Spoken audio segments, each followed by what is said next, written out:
At Christmas time, I replace all the lamps in my house with leg lamps. A little risque, sure, but the childhood memories are too fragile to let go of. Do I think it's weird that I'm 40 and still playing the little drummer boy? Well, let me answer your question with a question. Do you think it's weird that this comes naturally to me?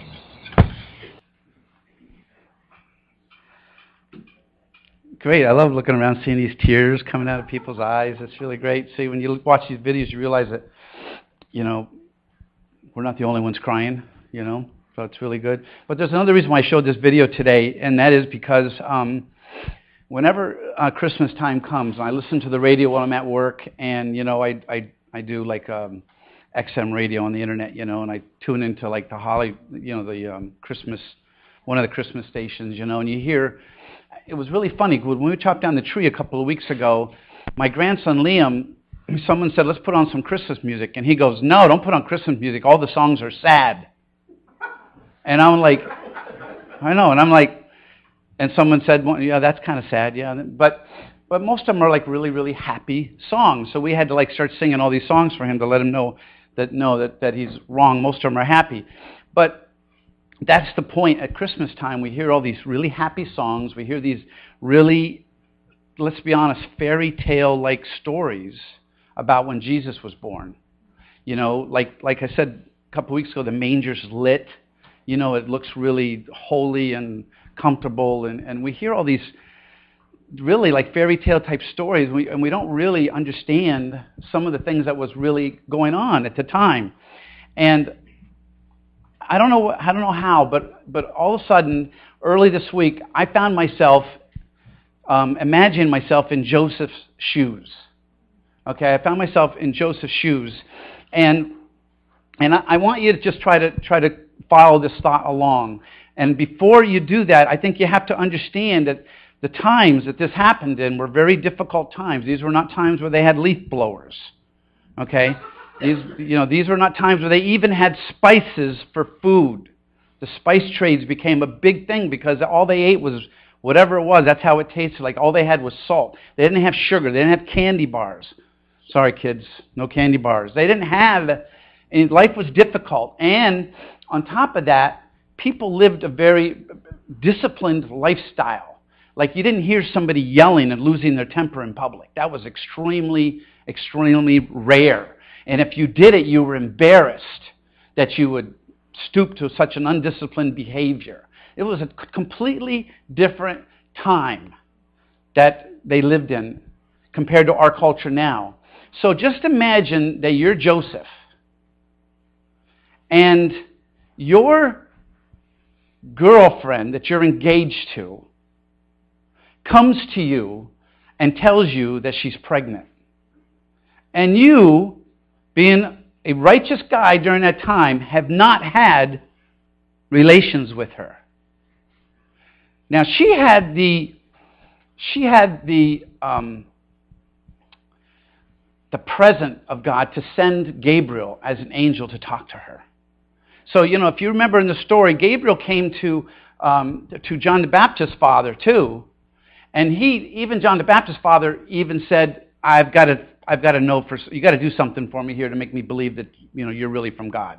So even that angel standing in his midst didn't believe him, and he goes, you know what? Because of that, you're not going to be able to speak until Jesus is born. You're not even going to be able to speak until that day. And you could tell that the tone of voice, Gabriel was actually upset with him for not believing. God sent me, I'm from the presence of God, he says. I sent me to you to tell you this, you're not believing me. But Mary did. Gabriel went to Mary and spoke to her face to face. He didn't speak to Joseph. Think about it, folks. You're Joseph. You're engaged. You've been a good boy. You've been a very good boy. And your girlfriend says, I'm pregnant. What would you be thinking? I know what I would be thinking. I'd be like, she's been cheating on me, obviously. She's not telling me the truth. She's telling me about an angel that came to visit her. Like, really? She's telling me an angel came to visit me, which means she's probably hiding up for something that happened or some family member who maybe raped her or something, and she doesn't want to uncover that. I mean, imagine what this guy must be going through during this time. This is a very, very difficult thing for him to go through. And then his own family is disgraced by this. They're probably disowning him. If he worked for somebody, he probably lost his job. In this culture, during that time, this is what happened. People really put you out for doing something such as that. They're not believing him. He's telling, look, it wasn't me. An angel came to her. I mean, come on. You know, it sounds really cute in our stories and our songs and everything, but Joseph had to live with this. And he's just sitting there going, what is happening? What's happening here? I want to take your imagination one step further and imagine that in your life that an angel came down to you and he had a flash drive. Okay, would you pull my flash drive out, Sean, and hold that up in case some people, it's on the side of the computer. You've got to eject it first. That's right, you wouldn't want to, upset the computer by just yanking it out of there. See, just for those of you who don't know, there's a flash drive. Ron, that's for you, so you'll know what I'm talking about. See, remember Mission Impossible where they would come with, and they'd play a tape, and the tape would self-destruct? Yeah, that was like 30, 40 years ago. Now it's a flash drive. Okay, so imagine angels come to you with a flash drive. He puts it into your computer, and he says, watch this. Here's my plan for you for the next several years. All right? And the angel comes to you and tells you, tells Joseph, I want you to be engaged to this girl. She's going to get pregnant. You're going to live with complete cultural shame. You're going to be, disowned. You're going to be, cast upon, judged, and so forth. And once the baby's born, the king is going to be out looking for him to kill him. And you're going to have to run for your life everywhere you go. And you're going to have to live like, below the radar for the rest of your life. So do you accept this mission? And this flash drive will self-destruct in 5 seconds. Right? How many people would say, yeah, that sounds like a really good idea. I'm up for that. Any baby will do. Yeah, okay. So anyway, see, sometimes people say, I don't know what's happening, what's going on in my life, what's going on, what's happening. And it takes us by surprise. And it takes us by surprise for a reason, because number one, if God told you what he wanted to do ahead of time, we would probably say no. Remember Jonas? God said, Jonas, I got a plan. I want you to go over there. I want you to give this prophecy. I want you to tell those people what's going on. And Jonas is like, not a good plan. Jonah. Did I say Jonas? Yeah. Several times. Well, who's counting, right? Jonah. Be careful. He said to Jonah, go here. Jonah goes, I'm not going there. I'm going to go my own way. I'm not going to do that. I don't like the outcome of that. And, it's not a positive word, Lord. You want me to tell them that you're mad at them and you're going to get them. No. I want to go with something good to say. So he said, forget it. I'm going the other way. We know that. So there's number one reason why God doesn't tell us things ahead of time. Number two, he doesn't tell us ahead of time because, like I said before, we're in a war. We have something going on here. We have an enemy that is out to get us. And if he told Joseph and everybody around him exactly what was going on, Herod would have known where Jesus was and where he was born and where to go look for him, where to kill him. So he kept it a secret. He kept the whole thing a secret. That's the first two reasons. The third reason that we go through these things is because we just simply need to go through some of those things. We need to go through some of those things. There's a scripture in Proverbs 22. It says that the foolishness is bound up in the hearts of children. Foolishness is bound up in the hearts of children. I want you to know that before God, we are all children. And there's foolishness in all of our hearts. And you can see it all through Scripture that God took his people out of Egypt to take them to the promised land. But before he put them into the promised land, he brought them through the desert, through the wilderness, to get Egypt out of them. God puts them through something to get them to where they need to be going. And there's foolishness that's bound up in our hearts. And we're all in this process of being made to be like the Lord. But we're in this process, and we need these circumstances. Some of this foolishness is kind of cute. My wife laughs. She's like, cute? What foolishness cute? I found out several years ago that there was this girl that worked for me. She's afraid of rubber bands. Yeah, she's afraid of rubber bands. So she went to the bank one day, and I took a whole box of them, and I put them all around her computer monitor. So there's about 100 of them. So that when she would come back, she'd have to take them off the computer monitor one by one. And she's like started screaming, right? So that's cute foolishness. I call that cute. I thought it was cute. I found out another time that this other girl that worked for me is afraid of mice. So I went out and I bought a really good-looking fake mouse, like one that really looks like a mouse. And I put it under a bunch of papers on her desk. I did, right? I did, yeah. And she pulled the papers off, and she screamed and wet her pants. I thought it was funny, too. I did. I know, I am. Yeah. But some of the foolishness that's bound up in our hearts are things that just simply stops us from following God. It just stops us from following God. And so God puts us in these circumstances, and these circumstances that many of us are finding ourselves in right now catch us off guard. And we're going like, what's happening? What's happening?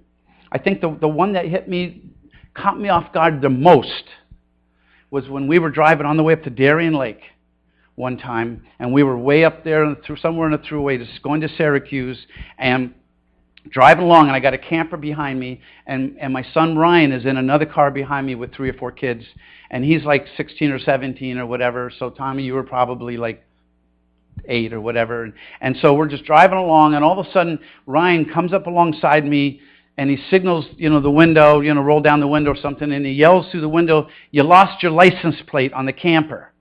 So I'm like, oh, wow. So I pull over on the side of the thruway, and he pulls over, and so I look back, and say, well, where is it? He goes, oh, it was like about 3 miles down the road. My first thought is, this is a really smart kid, and he waited 3 miles to tell me that my license plate fell off? So that's my first thought, right? So then I'm like, well, I got to get my license plate. And oh boy, it's going to be, and before I knew it, Corey, being the type of person, she goes, I'll get it for you, Dad. I went, no, and she took off running down the thruway.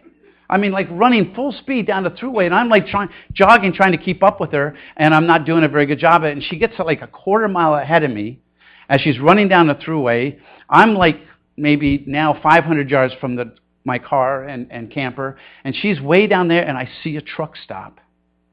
And a guy gets out of the truck and goes over to talk to her. And I'm thinking, and here's this beautiful, 16-year-old blonde girl, and I'm thinking, oh my gosh. And there's nothing I can do. I'm 1,000 yards away from her. And I see the guy get out, and I see him pointing his finger at her, and I see her like bending over, and I didn't know what was going on, but it was like panic. I panicked inside. Then the guy gets in his truck and leaves, and she's just standing there. And then I look up, and I see Ryan going the wrong way on the thruway. He's on the other side, but he did a U-turn, and he's going the other way in the thruway. And then a trooper pulls up. And the trooper pulls up and says, what are you doing? I said, well, I lost my license plate, a ways back, and, blah, blah, blah. And the guy goes, and then my daughter, and he goes, you need to get your daughter into your car, and you need to get off the thruway. I'm like, okay. And I did, and then while I'm talking to him, I see Ryan coming back. So he did another U-turn. And he got the license plate, and he gets in front, and he hands it to me. Here you go, Dad. I wanted to just start screaming. I didn't know what was going on. I was totally out of it. I totally lost my patience. I wanted to wring Ryan's neck. I wanted to wring Corey's neck for doing something as foolish as that. And I wanted to wring Linda's neck because she wasn't doing anything. I was mad at everything and everybody, but I didn't know what was happening. And God was after so much in my heart at that time. He was after patience. He wanted me to learn how to be patient and not to overreact in circumstances. I wanted to scream. He wanted me to learn how to pray in the middle of circumstances like that. Learn how to just simply pray that, Lord, I need your help. That you see, some of us are really independent, and we don't ask for God's help unless we're really, really desperate. And even then, I wasn't desperate yet. I mean, here is my daughter could have been kidnapped for all I know, and I still wasn't saying, Lord, help me. I was just like, what can I do? What can I do? He was trying to teach me how to depend upon him. He was trying to teach me to have faith that somehow on the other side of the circumstance, it's going to work out. God's got a plan for it. He's trying to teach me self-control. So I'm telling you all that because a lot of us right now, I mean, besides being sick, there's a lot of sick people today too, but besides being sick, there's a lot of us find ourselves in circumstances, and that's what we're doing. We're going like, what's happening? I didn't ask for this. That's all right, you didn't. But what is God doing? And it's a really good thing for us to remember. Joseph didn't ask for it either. Joseph didn't ask for it. I can only imagine what he went through. And you know what God did for Joseph to help him along? He came to him in a dream. Mary gets an angel, he gets a dream. That's really not fair in my book, you know? He gets a dream. He got 4 dreams, each one along the way. Like God didn't even spell it out to him in one dream. He said to him, in this dream, I want you to do this. He does that. Then the next dream, now I want you to do this. 4 dreams. We underestimate dreams, folks, in our lives. We really do. We underestimate. God speaks to us in dreams a lot because we're not paying attention to him during the day. So he tends to come and speak to us in dreams. God's dreams to Joseph were just as important as the angel visiting Mary. But today, I just want you to think about what circumstances are you in and what's God after in your heart. And instead of saying, why, God? You know, I didn't sign up for this. That's right, you didn't, because he knew you wouldn't. He knew you wouldn't. So he's got you here for a reason. Now, Romans 8:28 says, God can work out all things for good to those who love him. God can work out all things for good to those who love him. It doesn't matter what you're going through. God will work it out for good. And how much better it is if we actually learn what it is that he wants us to learn in it, that he does it. So if the worship team come back up, if you're here today, and I know Christmas is just that wonderful time of year. That's what the song says. It's that wonderful time of the year. I happen to run into a lot of people that it's probably the most pressured time of the year. There's things that are going on. There's financial problems that are going on. There's a lot of circumstances in your life right now that you may be saying, why? Why, Lord? God has an answer for it. He may not tell you right away, but he's got an answer for it. But one thing is for sure, he will work it out for your good. If you want prayer for that, you're going through a hard time, and you want prayer for that, just come up during this last song that we have before we break up. After the song is over, there's bagels in the kitchen, and you can go get your children out of nursery and so forth. But there's going to be people that are going to be getting prayer right over here. So if you'd be respectful of that, that'd be great.